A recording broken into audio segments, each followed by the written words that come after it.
អត្ថប្រយោជន៍ដ៏អស្ចារ្យនៃការទទួលទានទឹកក្តៅអូនៗនៅពេលព្រឹកការចាប់ផ្ដើមថ្ងៃថ្មីរបស់អ្នកជាមួយនឹងការទទួលទានទឹកក្តៅអូនៗមួយកែវបន្ទាប់ពីក្រោយពីគេងនិងមុនពេលញ៉ាំអាហារគឺជាទម្លាប់ដ៏សាមញ្ញមួយប៉ុន្តែវាផ្ដល់នូវអត្ថប្រយោជន៍យ៉ាងច្រើនដល់សុខភាពរាងកាយទាំងមូលខាងក្រោមនេះគឺជាមូលហេតុដែលអ្នកគួរអនុវត្តទម្លាប់នេះ 1. ជួយដល់ប្រព័ន្ធរំលាយអាហារទឹកក្តៅជួយរំលាយជាតិខ្លាញ់និងកាកសំណល់អាហារដែលនៅសេសសល់ក្នុងក្រពះឲ្យបានលឿនជាងមុនវាជួយឲ្យពោះវៀនដំណើរការបានល្អនិងកាត់បន្ថយបញ្ហាពិបាករំលាយអាហារឬហើមពោះបន្ទាប់ពីញ៉ាំអាហារពេលព្រឹក 2. កម្ចាត់ជាតិពុលពីរាងកាយ Detox នៅពេលអ្នកញ៉ាំទឹកក្តៅសីតុណ្ហភាពក្នុងខ្លួននឹងកើនឡើងដែលធ្វើឲ្យញាក់បែកញើសដំណើរការនេះជួយបញ្ចេញជាតិពុលតាមរយៈស្បែកនិងជួយលាងសម្អាតប្រព័ន្ធខាងក្នុងបានយ៉ាងមានប្រសិទ្ធភាព 3. បំបត្តិបញ្ហាទល់លាមាង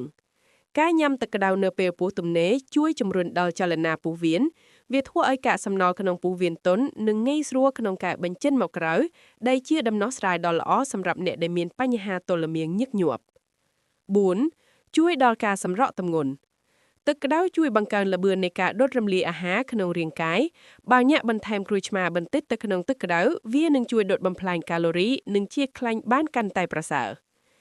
5. បង្កើនចរន្តឈាមនិងបន្ធូរសាច់ដុំកម្ដៅនៃទឹកជួយឲ្យសរសៃឈាមរីកធំនិងជំរុញឲ្យឈាមរត់បានស្រួលទៅកាន់គ្រប់ផ្នែកនៃរាងកាយវាក៏ជួយបន្ធូរសាច់ដុំនិងកាត់បន្ថយការឈឺចាប់ផ្សេងៗជាពិសេសការឈឺជុកចាប់តែមានរដូវចំពោះមេរីនារី 6. ជួយឲ្យស្បែកមានសុខភាពល្អដោយសារវាជួយកម្ចាត់ជាតិពុលពីក្នុងឈាមទឹកក្តៅនឹងជួយឲ្យស្បែករបស់អ្នកមានភាពស្រស់ថ្លាកាត់បន្ថយការកើតមុននិងជួយពន្លាភាពចាស់នៃស្បែក